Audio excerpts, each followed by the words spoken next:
Welcome to a TGIF edition of Village in Motion. It is Friday, July 12th. We're moving into summer. I hope everyone survived those interesting storms we had yesterday. And I'm your host, Diane Gatsis Havinga, and we have back with us Bethany Richardson from the Fairfax County Library. Our other partner, Haley, was unable to join us today, and I just wanted, before we get into our discussion, what I was reading from was Lovely War, a new book by Julie Berry, and we're going to talk a little bit about this book and some other books, give you some kind of a heads up of some of the wonderful reading that you can do this summer, and what separates these books from some of the other books you may be aware of is they're considered lit, or you explain what that means. How's that? So, or YA lit, young adult literature. So all of these books, their intended audience is teenagers, but they are wonderful and often read by adults, and they're just really appealing and engaging, and a wonderful read. And just because they're considered teenage books, these are not thin books. This is a heavy duty, I don't know, and it's a paperback. Yeah, so this one is 500 actually pages. Yeah, so let's talk about this one. Yeah, Okay. so this is one that I've not yet read, but it is on my to-read list very high. And so what I have here is actually an advanced reader copy that we receive at the library to review and make our purchasing decisions. So if you were to buy this, you would get a hardcover until maybe another year from now when the paperback gets published. But this one is a tale of two couples crossing time in World War I into World War II, and it is actually narrated by the goddess Aphrodite, who was narrating the passage you read at the opening. The goddess of love. The goddess of love. So she, as you know from Greek mythology, there are all sorts of affairs and, intertwining stories with the gods. And so Aphrodite is caught in an affair with Ares, the god of war, by her husband Hephaestus, who is the blacksmith of the gods. And so she kind of is trying to justify and explain the power of love throughout this book by telling the stories of two couples throughout, in love during this time of war. And this one has been really amazingly well reviewed. It's gotten reviewed in the Washington Post, and one of the reviews calls it an Aeneid for the 21st century, which is a pretty big deal. So it's as you were saying, it's chunky. It's a sweeping tale. So targeting young people, teenagers, so we're talking 13 to 19-year-olds, 13 right? to 18 or so, yeah. I would not think that would be a topic that would appeal to them. I mean, it obviously is appealing to me for numerous reasons, but I mean, that just strikes me as really amazing. Yeah, absolutely. And what's interesting about young adult literature is that it's not really a genre.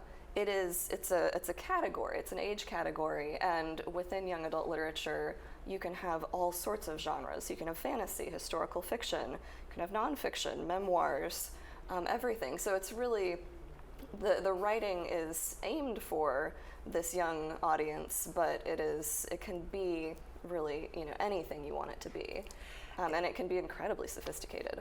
And it's not a recent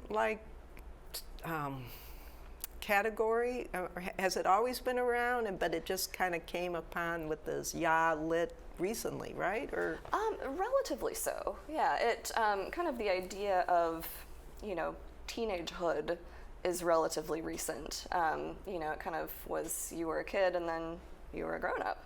But I think it probably became marketed more in the 70s as a literary kind of category. So it has been around for some time, but in the scheme of things, relatively short. Because I do remember reading, going to the local library when I was growing up, and they had a whole section of, I guess they called it young adult, and, getting books from there. And bringing them home and so on and so forth. But it just seems to me that recently it has really kind of blossomed. I agree, yeah. And originally there were a lot of very kind of targeted, what we would call issue books, about, a certain thing, a certain, you might be dealing with an illness or, a teen dealing with kind of first love or even coming out or something like that.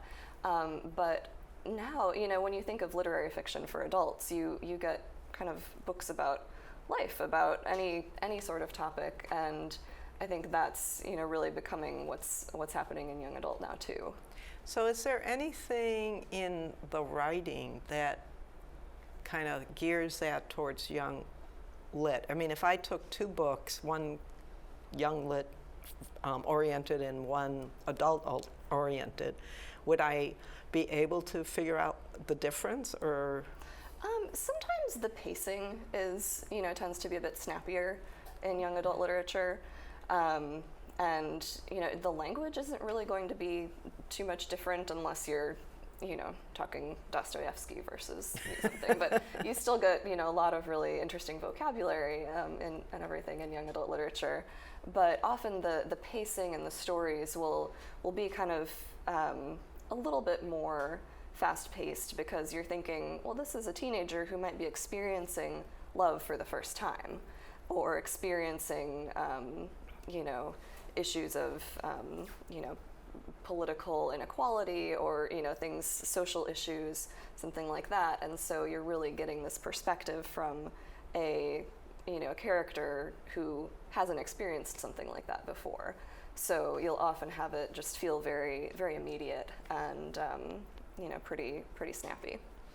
Of course, now that I think of it, if you think about any kind of book, even books oriented to what we would consider children's book, a lot of those topics are pretty profound too. Absolutely. I mean, The Giving Tree strikes me as, one of the most wonderfully written books ever, and it's very simplistic, and yet it gives you a lot to talk about. Yeah, so, and I would think it's harder to write for a younger audience than it is for an older audience, but then again, I don't. I think it certainly can be. I mean, you mentioned a picture book. Picture books are really hard to write because you have such a condensed space in which to write your story. But yeah, young adult literature is, it's just a very broad range of what you can do. You can have just a broad comedy, or you can have something like Lovely War, where you're telling an epic story of love and war and jealousy and so I think we should dig into some of these books that you brought, and you can go ahead and talk. Do you want to talk anything more about the one we started with, or that one, I think we covered that one pretty well. Okay. I haven't actually read that one yet, so it's I still think on my TBR.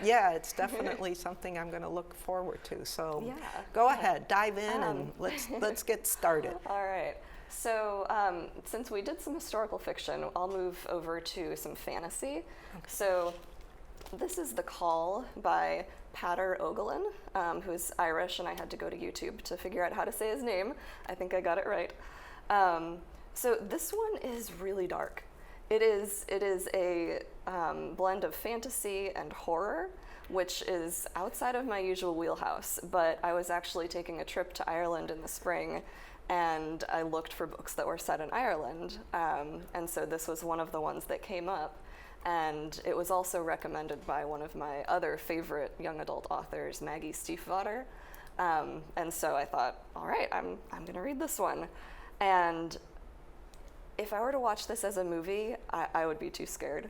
All right, so I have to pause right now. So Avon, this is a book for you and Terrence. It's called The Call, because they're the ones that would probably love something like this. Yeah. So in this book, this is a future Ireland where the Síde, or fairies, have cut off Ireland from the rest of the world. They are doing something that you're not quite sure what their ultimate purpose is yet, but they take teenagers for 3 minutes and 4 seconds of time in the real world, but in the fairyland, the gray land, it lasts about a day, and the teenagers are basically spending that whole day running for their lives and trying to survive these vicious fairies. So it's almost kind of like the Hunger Games. A little bit. It's taking a similar kind of survival topic, but instead of having to fight each other and being forced to fight by their corrupt government, this is an outside force that's pulling them in. So in the Grey Land, the fairies can manipulate human flesh, and so their monsters are created from humans that they have captured previously, and it is just grotesque and weird and incredibly imaginative in a dark way. But our heroine, Nessa, was crippled by polio when she was young, because in this isolated country now, they don't have ready access to vaccines.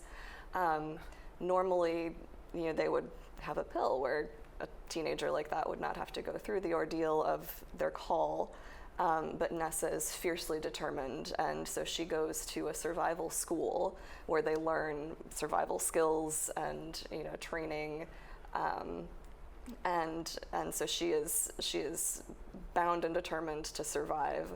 And so we see her point of view when she is finally called, and what she does. So the people know they're going to be called. They it's know. kind of like the lottery, right? Mm-hmm. Back way, Yep. the short story in, Yeah. was in the 50s. Mm-hmm. Yeah, they know they'll be called, they Wow. just don't know when. It could come anytime. But did you so like it's- reading it? I did. I Okay. did. I could not put it down.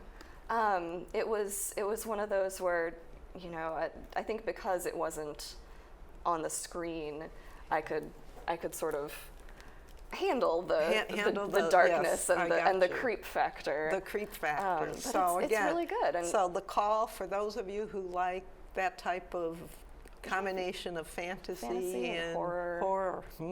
Yeah. All right. Let's move into something a little bit more upbeat. Do you have anything upbeat for us? Let's see here. Yeah, let's go to a bit more of a fantasy world here. Can we pop that one back? And this is on audio tape. Yeah, so this is audio, and this is one thing I wanted to make sure I talked about, is that audiobooks can be a fantastic way to read. And so this one I listened to as a digital audiobook, actually. So I listened on my commute to and from work. So this one is another fantasy, and it has some incredibly lush world building, and the language is just beautiful. So this one is another very different world, but you feel like you're right there and can taste and smell and hear all of the parts of this world. So in this one, we arrive to the aftermath of a bloody rebellion against the gods, and there are 5 children of gods and humans who are still living in this floating metal citadel that is looming above the city of Weep. So Sarai is one of those, what they call god spawn, who was a children of gods and humans. And then Laszlo is an orphan turned librarian who's recruited as part of a team to try to move this citadel away from the city. So it gets into all of this rich backstory of gods exploiting humans, and themes of power and PTSD, even slavery, trauma, and star-crossed love. Of course. So and those are on CDs? Yes, these are on CDs. It's also available digitally. Okay, because that was my question with cars nowadays. They are lacking CD players. So now what do you do if you don't have a CD player? But you can download it and you can download probably put it on your phone too. Yep. I'm It thinking. can go on your phone. It can plug in or use Bluetooth.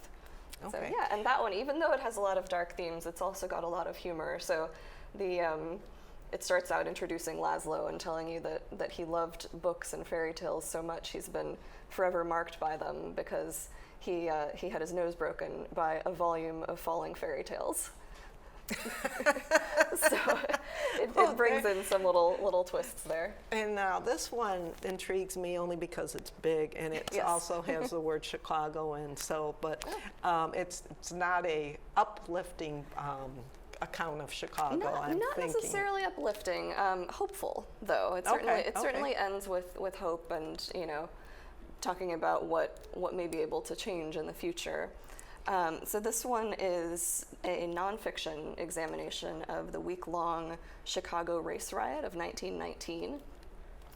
And so the riot was sparked by the drowning of a black teen, Eugene Williams, who was on a raft, and his raft floated a bit too close to what was understood to be the white beach, away from the black beach, of course. because they weren't technically segregated, but they were. Everyone knew.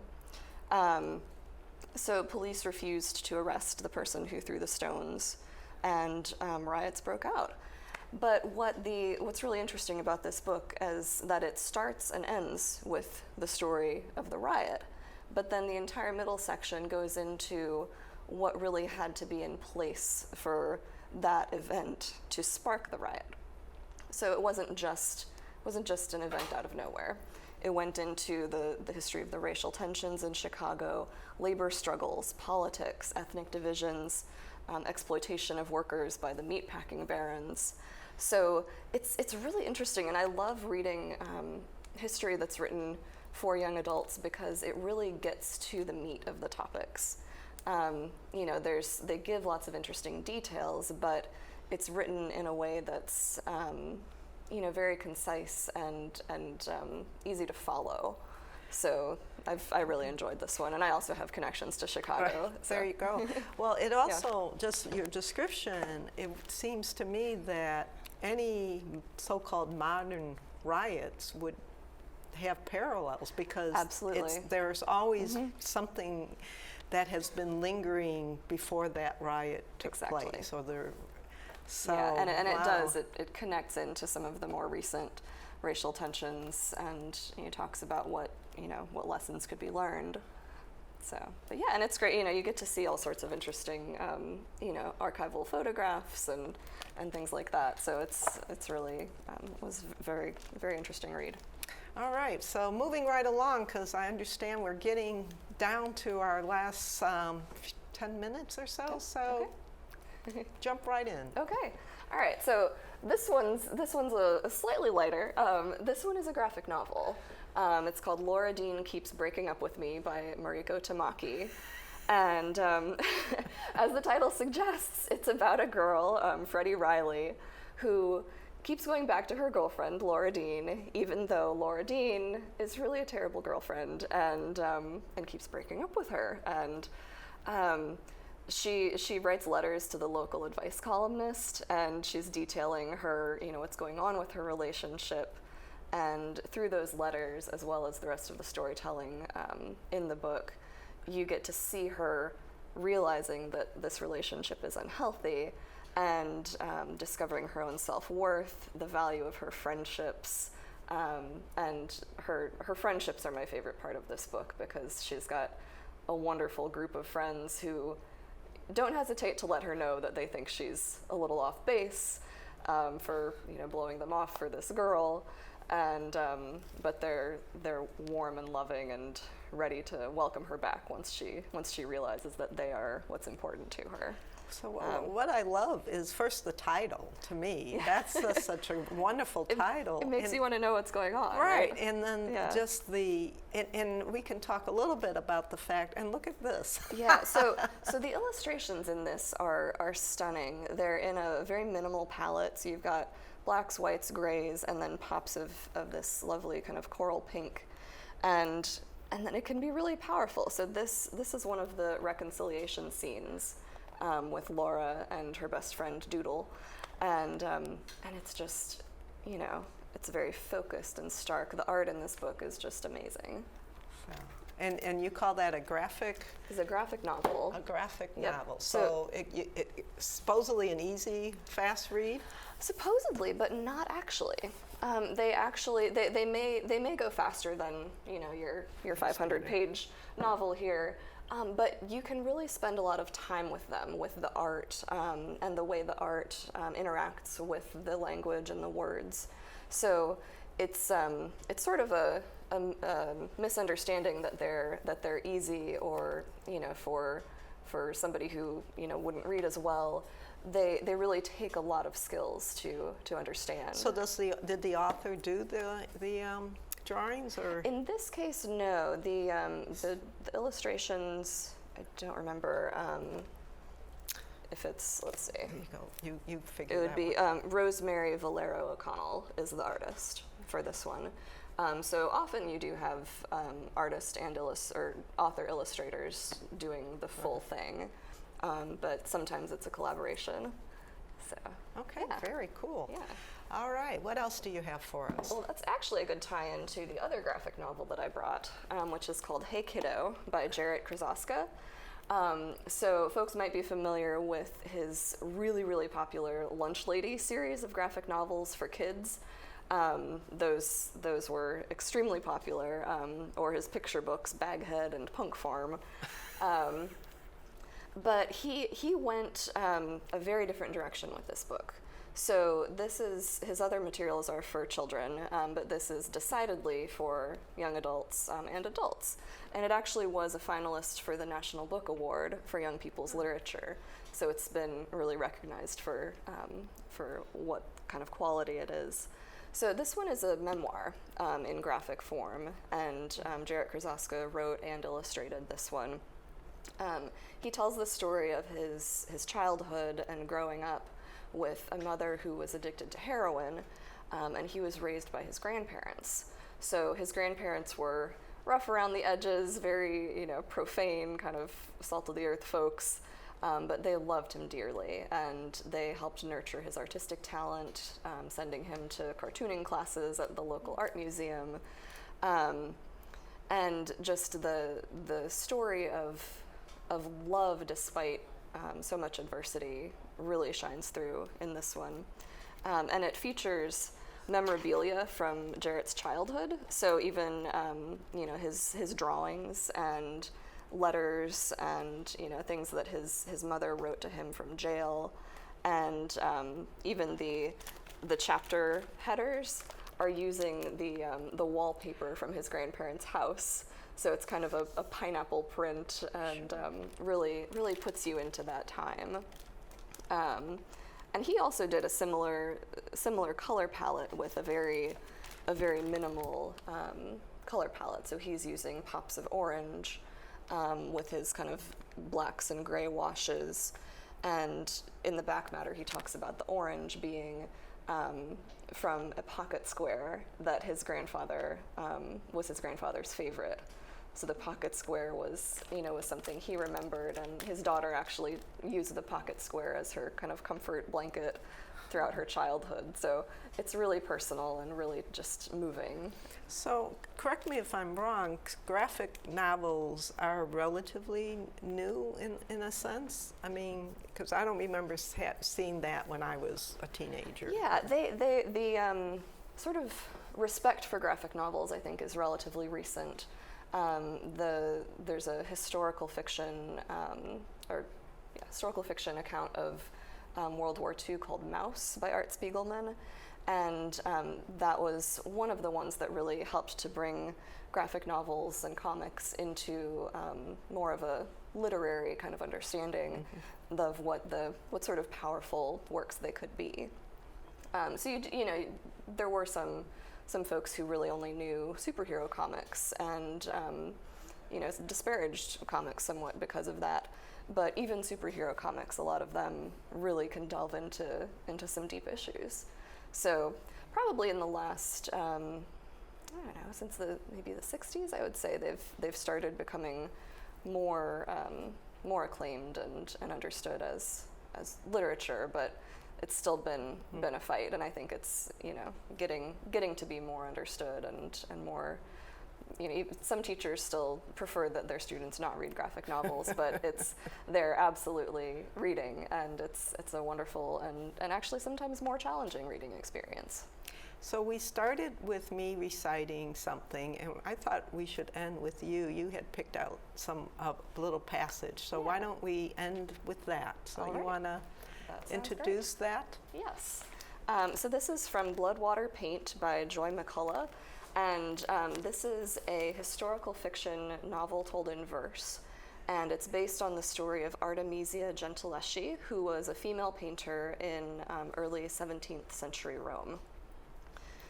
She was raised by her painter father after her mother died when she was about 12, and her talents exceeded her father's, so she ended up completing a lot of his commissions, and eventually she became a well-known artist in her own right, which is pretty amazing for that time.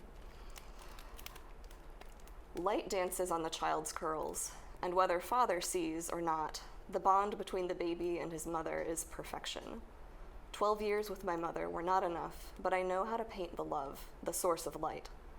The final touches that remain would go unnoticed to an unskilled eye. In truth, I could release her now. A signature, the final touch. Orazio Gentileschi, never Artemisia.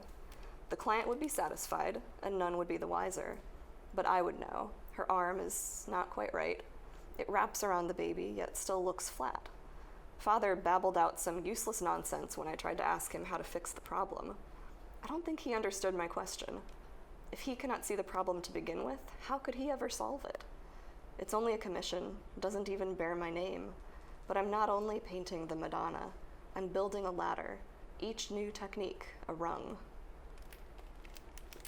Wow. Okay, and that's Bloodwater Paint, and all these are at the library, and I'm thinking those residents who use the mail access services yep. could ask for these books and get them. Yep, they can be delivered right to you. Right to your door. What an amazing thing. This has been great. I'm very excited. I should take the rest of the day off and just go and read. I'd love to do that too. But we won't. Thank you so much for being with us, Bethany. Thank you. And again, if you have any questions about these books, you can call the local libraries, or you can call me or rewatch the show later on today, and you'll get more out of it. So thanks again. Have a wonderful weekend.